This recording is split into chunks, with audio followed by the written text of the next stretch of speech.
Hello everyone. So the question that we have over here is there are four machines that can make accelerators for a car factory. The fastest machine can make one accelerator in 2 hours.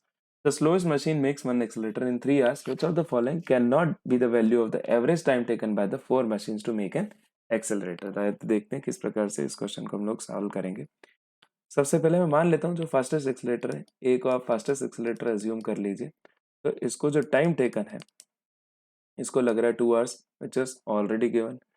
जो आपका slowest accelerator है मान लीजिए D, क्योंकि चार accelerators हैं तो आप चौथा वाला जो मान लीजिए जो स्लोएस्ट है इसको 3 आवर्स लगते हैं, राइट. तो मुझे ये पूछा गया है कि which of the following can not be the value of the average time taken by the four machines. चार मशीन्स जो है उनमें से जो एवरेज टाइम एक एक्सेलरेटर बनाने में कौन सी वैल्यू नहीं हो सकती, मुझे वो चीज़ निकालनी है. अब मुझे ऑलरेडी गिवन है कि ए जो है वो फास्टेस्ट है और डी जो है वो स्लोवेस्ट है.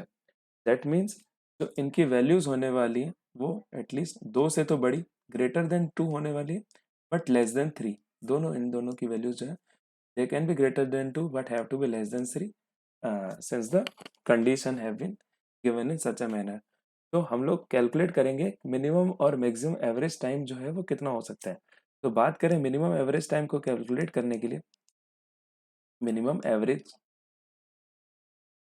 तो आप अगर जब कैलकुलेट करेंगे तो आप इसको मान लीजिए फॉर द टाइम बिंग आप 2 को मान लीजिए वैल्यू, बी और सी की वैल्यू आप 2 मान लीजिए.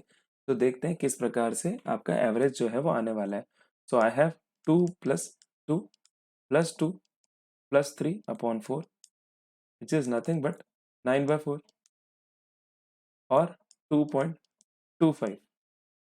अब as I have already said कि जो वैल्यू होंगी वो 2 से हमेशा बड़ी होंगी.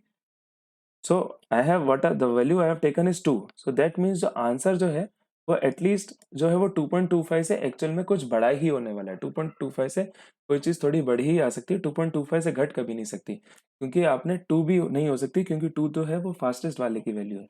सो 2 से थोड़ा सा ज़्यादा ही टाइम लगेगा. दैट मीन्स जो आंसर है इसका थोड़ा सा समथिंग ग्रेटर देन 2.25 ही वैल्यू आएगी. फिर बात करें मैक्सिमम एवरेज टाइम की. मैक्सिमम एवरेज को भी आप सिमिलरली जब आप कैलकुलेट करेंगे आप ले लीजिए इनको थ्री वाली वैल्यूज जो है आप यहाँ पे ले लेंगे. तो 2 प्लस आपका 3 प्लस 3 प्लस 3/4 होने वाला है. दैट मीन्स आप कह सकते हैं ये 11/4 होने वाला है. दैट मीन्स ये 2.75. अब जो आपका एक्चुअल आंसर है, ये आपने सिर्फ कैलकुलेशंस को इजी करने के लिए किया. आपका जो एक्चुअल आंसर है तो something it has to be less than 2.75. 2.75 से ये थोड़ा सा कम ही आएगा क्योंकि एक्चुअल में जो बी और सी वैल्यूज रिज्यूम करेंगे वो एग्जैक्टली 3 नहीं, 3 से थोड़ा सा कम ही होंगी, राइट. सो द डोमेन और the range of values that I have is कि जो 2.25 से जो वैल्यू है वो बड़ी होनी चाहिए लेकिन वो 2.75 से चीज एक्सीड नहीं कर सकती. This is the range of values that the average time can take. So let us look at the options that we have. So I have 2.3 जो है वो उनके बीच में आता है, 2.6 भी उनके बीच में आता है, 2.68 भी जो है बीच में आता है, 2.2 जो है वो वैल्यू कभी एज्यूम नहीं कर सकता क्योंकि वो उस गिवन रेंज में नहीं है. So which is the required answer in this particular question?